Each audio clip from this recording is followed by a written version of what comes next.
Hi guys, চলে এলাম ছোটো একটা মিনি ব্লগ নিয়ে। তো দেখো বন্ধুরা, চলে এলাম আজকে গায়ত্রী মাতার মন্দিরে। তো গায়ত্রী মাতার মন্দিরে এখন হচ্ছে কীর্তন, মানে গায়ত্রী মাতার এখানে গান বাজনা হচ্ছে। তো তারপর দেখতেই পাচ্ছ বন্ধুরা, আমরাও একটু দাঁড়িয়ে পড়লাম। এখানে হচ্ছে বালক ভোজন। তো বালক ভোজনে প্রকৃতিকে বলেছিলাম, মানে তোমাদের ঘতুলকে বলেছিলাম খাওয়ার জন্য। তো ঘতুল বললো আমি নিজে নিয়ে খেতে পারবো না। তারপরে চলে এলাম আমরা গায়ত্রী মাতার মন্দিরে। মাতার আগের দিন তো খোলা পাইনি, আজকে মায়ের মন্দিরটা খোলা পেয়েছি। দেখো মায়ের মুখটা কি সুন্দর। তো এখানে আমাদেরকে সবাইকে টিকা পরিয়ে দিল। তো দেখতেই পাচ্ছ, মায়ের সঙ্গে একটুখানি ছবি তুলে নিলাম। তারপর চলে এলাম শিব মন্দিরে, পাশেই আছে শিব মূর্তি। তো শিব মন্দিরে এসে একটু মাথা ঠুকে নিলাম। দেখো কি সুন্দর পরিবেশ। তোমাদের তো আগের দিনকেও বলেছি যে শিব পার্বতী।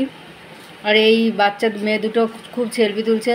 আমাকে বলছে দিদি আমাকে একটু ছবি তুলে দাও। আমি বলছি আমি একটু ভিডিও করছি, তো তোমাদের পরে তুলে দিচ্ছি। তারপরে চলে এলাম আমাদের এই যে নিচে নেমে এলাম, এখানে দিচ্ছে ঠান্ডা। তো ঘতুল খাওয়ার জন্য খুব কান্নাকাটি করছিল। এই যে লাইনে দাঁড়িয়ে পড়লাম, ঘতুলকে আমি না করেছি খেতে, খুব কান্নাকাটি করছিল ঘতুলের হাত থেকে আমি আবার খেয়ে নিলাম। আর এই যে আমাকে দিচ্ছে, আমি আবার আর এক গ্লাস নেওয়ার জন্য দাঁড়িয়ে পড়েছি।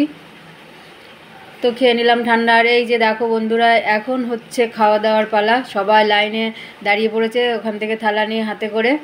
তো দেখো দিয়ে দিল খিচুড়ি, পায়েস আর কচুরি, আর হচ্ছে ছোটো ছোটো যে গুড়ি গুড়ি সোয়াবিন আলুর তরকারি। তো খাওয়া দাওয়ার পালা শেষ, কমপ্লিট। এখন বাড়ি যাওয়ার পালা। তো আমরা কি বলছে যে চলো বাড়ি যাই। এইবার বাড়ি আসার জন্য আমরা তড়িঘড়ি করছি, তাড়াতাড়ি করে চলে আসবো। যা বাইরে রোদ, কিন্তু মায়ের মন্দিরটা এত ঠান্ডা বলে বোঝাতে পারবো না। এই যে কাকু বলছে আমাকে একটু নাও ছবিতে, তো নিয়ে নিলাম। তো আমাদের ভিডিও যদি ভালো লাগে অবশ্যই লাইক কমেন্ট শেয়ার করতে ভুলো না। Bye, tata.